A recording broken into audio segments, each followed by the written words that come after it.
This is Mission Qualfon, a monthly podcast that takes you inside the workings of our company, but not just the ins and outs of business. We look at the ideas and insights that make Qualfon truly unique. As a company, we are committed to being the best and making each person's life better. Join us as we get to know and learn from people from across the organization. What's their story? What have they learned? And how do they live out Qualfon's mission? Welcome to Mission Qualfon. Hey Jeremy, how are you? I am doing well, and I'm sure you are aware of this more than anyone. Our episode with Jan was very well received. A lot of downloads. It's really exciting to see that. It was super exciting. And yes, I do know. I'm a little obsessive about our stats, as I'm sure you're aware.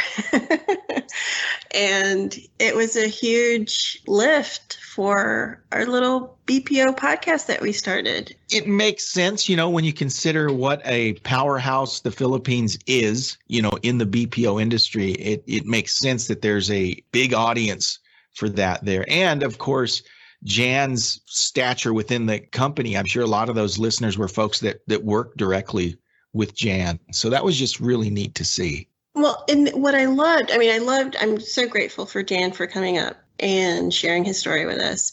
I think it broadened our audience base because of the Philippines being such a heavy hitter in the BPO industry. And what it really did is made me start thinking about the differences, almost like the cultural differences about the word BPO, which led me to talking to you and to our guest about what is the history of BPO. So I'm really excited about this podcast because I think it's a good time in our podcast to stop, invite the audience in to really kind of get a history lesson about what is a BPO, because you would be surprised if you're outside of the Philippines how many people do not know what the BPO industry is. And it's just, I love how organically this is coming together for us. Each episode seems to build on the previous one. So it's exciting. It is exciting. And to your point, folks outside of the BPO industry, more and more of those people are listening. So today's episode, I think, will be a great primer for people that maybe are outside of the industry. So yeah, I'm looking forward to it today. So with no further ado, we have our first return guest, our CEO, Mike Marrow. Well, thanks for inviting me again. It's a real treat, Marisol and Jeremy. I appreciate the time you spend on these, and it's a real pleasure for me to participate. Thank you, Mike. So the reason I'm excited about doing this podcast is I don't know how many dinner parties I've been to or how many committees or situations I've been to where I try to explain what I've done in my career.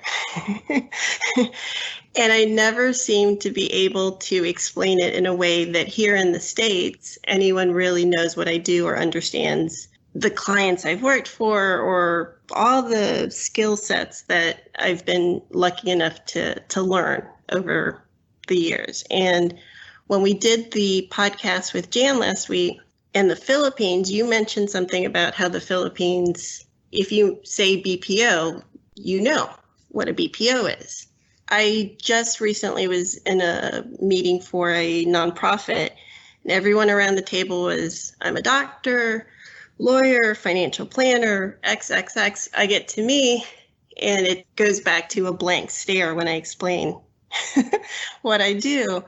So I thought you would be perfect to help us not only educate our market, but all the markets about the differences culturally and also what a BPO is. So can you tell me, why do you think it's so hard to define what a BPO is? No, I can't.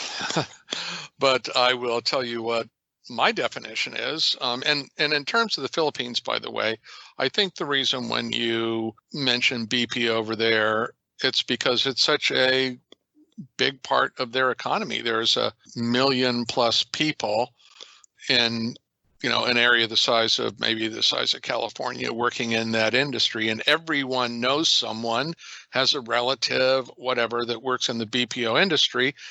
And I think if you said BPO, you'd have a lot of people understand what you're saying. If you said call center business, you'd have even more people. But proportionally in the US, I think far fewer people work in the industry. But in terms of a definition, in my mind, it's simply a process that traditionally a company would ordinarily have their employees performing that process, and they've hired another firm to perform that process on their behalf. So it might be customer service, taking phone calls. It might be responding to emails that historically the company has done it all themselves. And they have found that by engaging an outside service to help them with that, they can be better, faster, cheaper. It's not just customer service. It's telesales when people are calling in to place an order, find out about product information. It is outside firms managing data networks. It's outside firms paying invoices. So it's, managing and employee benefits. It's basically really any business process that a company traditionally would do using their own employees. Now they're using an outside service to do that. So those lawyers that were at that meeting, a lot of large firms have inside counsel. They have their own lawyers, but hey, guess what? They also, quote unquote, outsource when they use an outside firm to help them with their legal needs. To your point, I did a little bit of research before this podcast, and there's about approximately, as of February, the last statistic was 1.2 million employees in the Philippines work in the BPO industry, which is a lot more than here in the US. But a side point is doing this little research, I looked at the vocabulary, the wording, and it's shifted over the last couple, I'd say 2 decades. Call center, outsourcing, BPO. It's evolved and changed. And I don't mean to make you feel like you've been around a long time, but you've been around a long time. So, actually, in this business, not much longer than you. I was just older when I started. True. But can you give us like a little bit of a history lesson of this industry? Yeah, sure. Going back to, I got a lot going through my head right now. So the invention of the ACD, I think, probably kicked it off, and that allowed companies to centralize their customer service. Let me just jump in really quick for folks outside of the BPO industry. An ACD is an automatic call distributor, and that allows incoming calls to be routed to a specific agent or department within the company. Yeah.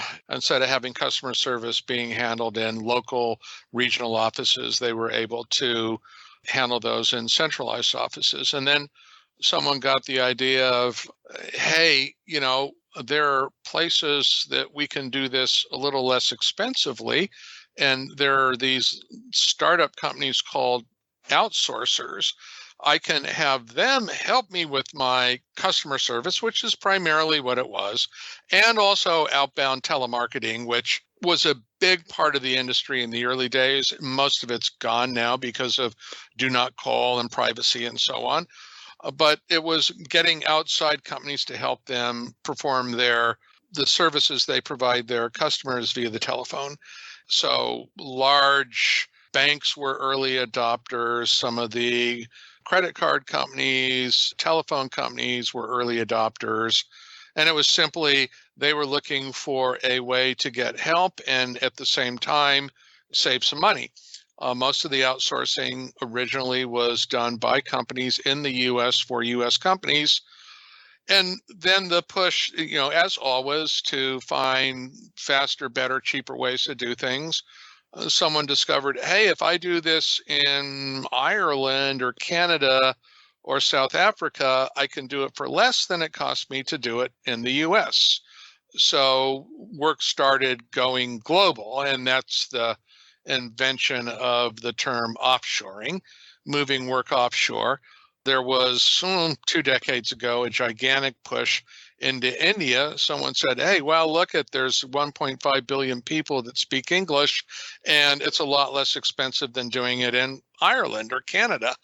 And it's evolved over time in the Philippines. And now there's dozens of countries around the world where it's an important part of their economy to provide services for other companies.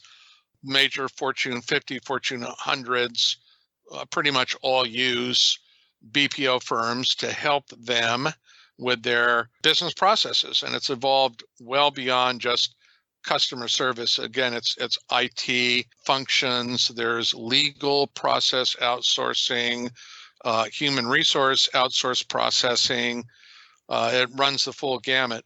Originally, it was mostly I need some help and I want to save some money, mostly a labor arbitrage play. Today, the cost savings is still a big part of it, but companies look to their BPO providers not only to provide lower costs for the same process, but they want those companies like ours to provide value, intelligence, new ideas, automation of processes, how to improve their customer experience. So they're looking not just as outsourcers as lower cost labor, they're looking at them as organizations that have real expertise in helping them become better customer service, increase retention, increase sales, reduce costs. They're looking for the full gamut. Mike, I was one of those people you referred to back in the 90s that started doing outbound stuff. So that's how my experience started. And it wasn't until I became part of Qualfon through an acquisition that I was actually working for a company that did offshore. And so I was wondering if you could talk a bit about the countries in which we operate and maybe talk about a little of the history of how we moved into those countries and maybe talk in general about some of the different countries that are major players in the BPO industry. Well, most people probably don't know that the founding of our company was in Mexico. Our founder and chairman, Alfonso Gonzalez, is he was born in Mexico. He's a Mexican citizen. He lives there today. His family is there. When I joined the company in 2012, I was actually the second employee in the United States. We only had one other employee, and he was running the sales group. All of our call centers, all of our employees were in Mexico, the Philippines, and Guyana. We actually had a total of 3 locations. But the vast majority, 99% of Qualfon's customers were U.S. companies. So Qualfon was, I think, probably perceived as a relatively small company and for sure a 100% quote unquote offshore company.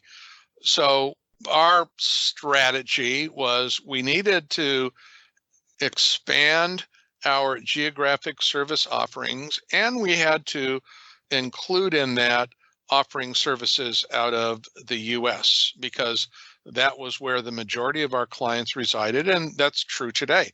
The majority of our clients are US companies or operating in the US.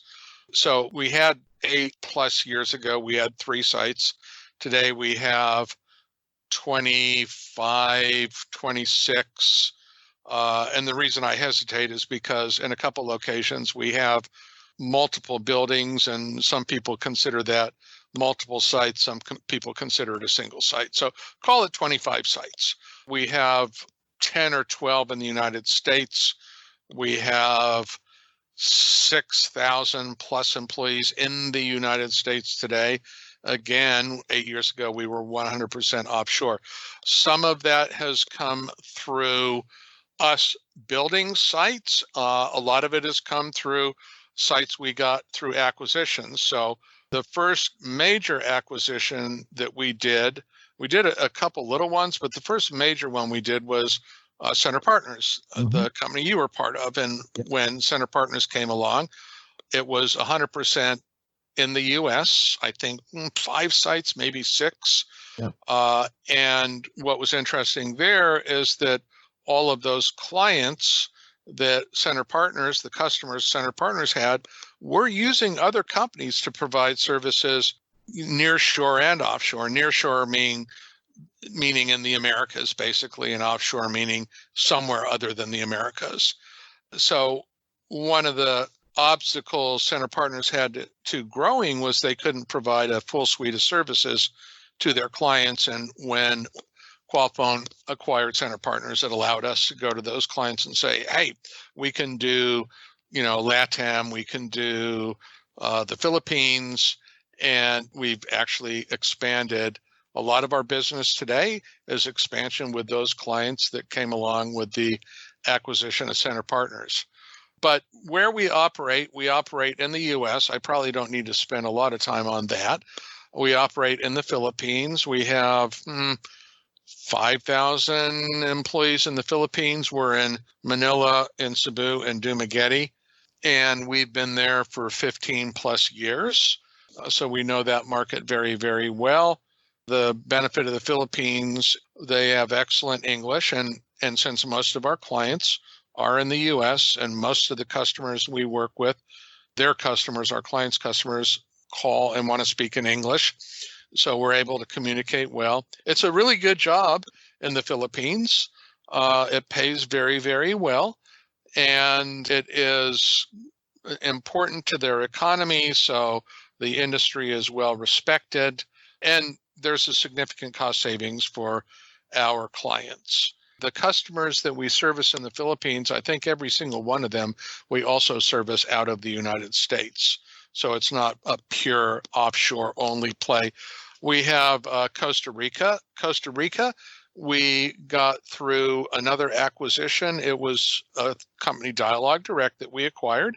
Dialogue Direct had a contact center, customer service, call center line of business, and a marketing services like print, mail, fulfillment, shipping, packaging, warehousing line of business. And the only non-domestic option they had for their customers was Costa Rica. When we acquired Dialogue Direct, Costa Rica only had a handful of employees. It's full today. It's a great option. And most of the work we do there, interestingly enough, is bilingual. So we have all of our agents servicing calls in English, and they also service calls in Spanish for clients that want to have a Spanish line for their Spanish-speaking customers. We're obviously in Mexico, where we have a site in Mexico City with about 1,100 employee workstations. We do dedicated Spanish as well as dedicated English, as well as bilingual. Excellent location. We're virtually across the street from a university with 300,000 plus students. It's a great part of town, and we are able to hire and recruit and hire very, very qualified people. And then another very interesting location is Guyana. And when people hear that, 50% or more think that's on the west coast of Africa. That's not, that's Ghana. Guyana is on the northern coast of South America, and people will jump to look at a map to see if there is a northern coast of South America. Yes, indeed there is. If you go straight north from Guyana, you're heading towards the Caribbean, Gulf of Mexico, Atlantic Ocean. And it is a former British colony. It's English speaking. It's the only country in South America which the native language is English. We have been there for 15 years. We have 2,000-seat call centers there.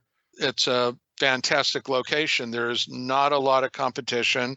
We're an important employer. We're actually the largest private employer in the country, and we love it. We love Guyana. Thank you. There's another 6 hours I could talk, but I promise I won't. No, it's great. That's exactly what I wanted for this podcast, was kind of a history of not, just BPO, but of Qualfon and sharing that with the audience. Mm-hmm. What I love about working in the BPO industry, or the thing that I attribute to my success, is that I feel like it made me a jack of all trades. Like, I've learned so much being in this industry that sometimes I get really frustrated. I can't explain that to the layman. I would like to know personally from you, like, what do you think makes a career in BPO so different and exciting than other industries or disciplines? The variety. So early on in my career, I worked for a big defense contractor, and I was actually a software engineer. And my view of business and my view of the world was what I saw around me at that defense contractor. And I think that's probably true for most people. If your career has been with a grocery store chain, your view of business in the world and how to take customers is shaped mostly by your experience with that grocery store chain or a restaurant chain or a wireless company. What we in the BPO world get to participate in is all of those. So we have retailers and e-tailers. We have the biggest in the world and we have little ones, and we get to see the good, the bad, and the fantastic of what each and every one of them do. They all have different ideas. They all have different strategies. They all have diamonds that are unique to them. We get to see them all. Telcos, wireless, banks, travel and leisure related companies, health insurance, you name it. We see Fortune 10s and we see companies with 100 employees. So in all of my time in the BPO, it's amazing how many different strategies I have seen, and amazing to see that big companies and small companies have similar challenges, and that all of them can learn and all of them have something to teach. What's really important to customers or to companies is what are their products, who are their customers, how are they communicating with their customers, how are they portraying their brand, et cetera. And we get sort of like the inside baseball view to that we have 300 plus clients. So we get to see the strategy for 300 different companies.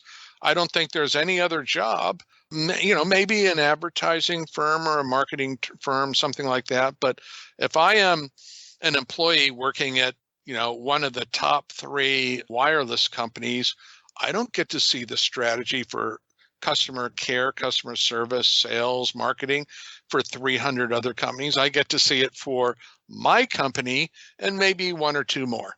I mean, one of my favorite things is just the knowledge base that it's given me on so many different industries that I never would have even known anything about, some of them even their existence, just because they became clients of ours. Yeah, exactly. Like, how does an airline work? Well, if you are just the average public, well, the plane pulls up to the gate, they fill it up with people, and then it takes off. But if you're an insider, there's huge complexities to that. Same with a wireless, same with an e-tailer. We only see those companies as consumers through the little part we interact with. But as a BPO provider, we get to see what goes on behind the scenes. Yeah, I also feel like we get this wonderful view of industries shifting and changing. I think back to the 90s when the internet really took over and all the information that came our way, it was sort of like a masterclass. If you're in it long enough, you get to experience so much from our clients. And Jeremy talked about doing telesales early on in his career, and that was a big part of this industry. And if you think about it, in the last 25 years, what has happened? Well, we have mobile phones we didn't have. We have the internet we didn't have 25 years ago. We have e-tailers that didn't exist 25 years ago. And all of those are huge users of BPO services.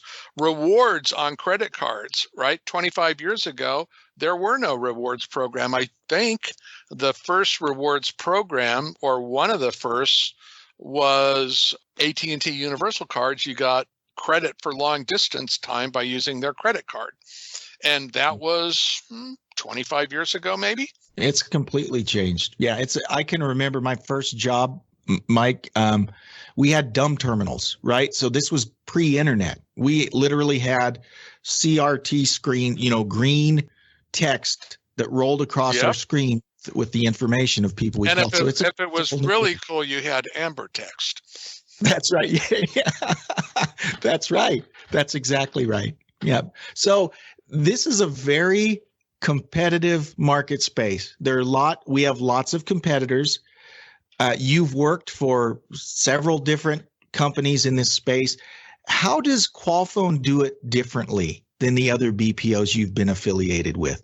Well, I think to start with, we always think about at the center of all of it is a long-term relationship with our clients. We're not public, so we're not under pressure to juice our quarterly results, which can sometimes lead to cutting corners, maybe not servicing the client as well as you should.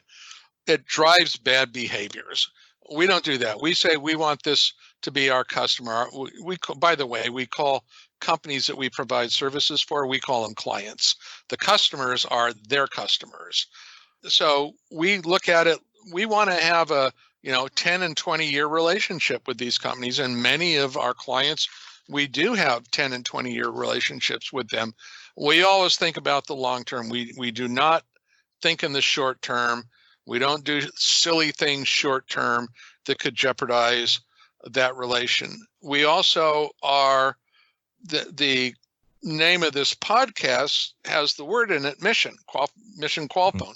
We are obsessed with our mission, and it has two components.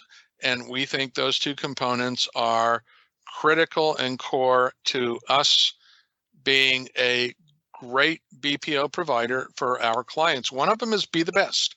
And what we mean by that is everything we do, whether it's something we do for each other internally or something we do for our clients, always striving to be the best. And if we are the best, let's get better. We can always get better.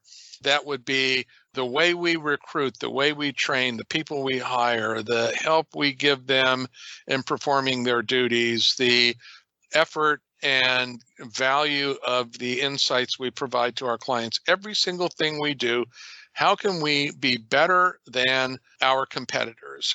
And how can we be the best? The other is, guess what? That all happens because of people. So how can we make every single person we come in contact with, where's the opportunities for us to improve their lives? So that's number one. And number two is people who communicate with us, most of them see at the bottom of our email, they see these 4 little things, and we've had them for years. And they say, number one is keeping commitments at Qualfon. So when we make a promise to one of our clients to do something, to hire a certain number of people, to get some training done, to implement a new piece of technology, whatever it is we promise, to get the report to them every Tuesday by 8:00 in the morning, we keep those commitments. Those are sacred. And same with each other. We had an arrangement today for a certain time to be on this phone call. And so we all made sure we kept that commitment. So keeping commitments with each other, as well as keeping commitments with our clients and keeping commitments we make to the communities where we work, adding value both for each other and for our clients. What can we do? What are we seeing? Where are improvements we can make? What's the information we can share? How do we continuously add value so that we can get help our clients with customer experience, retention, sales, whatever it is that we're involved with? Move fast at Qualfon. That is one of our sort of key values, key core principles. And that is if Jeremy, if you send me an email and you say, hey, Mike, I need this piece of information. Can you help me with it? If I take 6 weeks to get it to you, that makes your job that much harder. If I get it to you in 10 minutes, that makes your job that much easier. So we all spend a tremendous amount of our lives waiting on others, waiting for things to get finished. And there's no value in waiting. So when a client says, hey, can you do some analysis for me and have a report that shows me X, Y, and Z about what my customers are asking. If we can get that to them in 48 hours, it's a lot more helpful to them, makes their lives better than if we say, sure, we can get that to you in 6 weeks. So just moving fast. Speed is definitely a competitive advantage, and everyone loves being responded to quickly versus having to wait. And then spend wisely. It is, to some extent, even though our clients look for us to add tremendous value, be knowledgeable consultants, it's still a price competitive industry. So where we can be efficient, not rework, spend money on rework, not spend money on waste, not having to do things 3 or 4 times, just being effective and efficient and being smart when we have to go out and we have to procure connectivity. We go out and we talk to multiple carriers and we look to minimize our costs, because all of that adds up to what we have to charge our clients.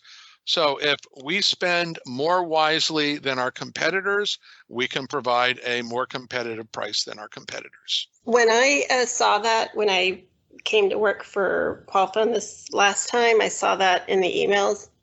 I knew you authored that. I just feel like this is what you have taught me for years. So am I right? You were the one that I am. This. Yeah.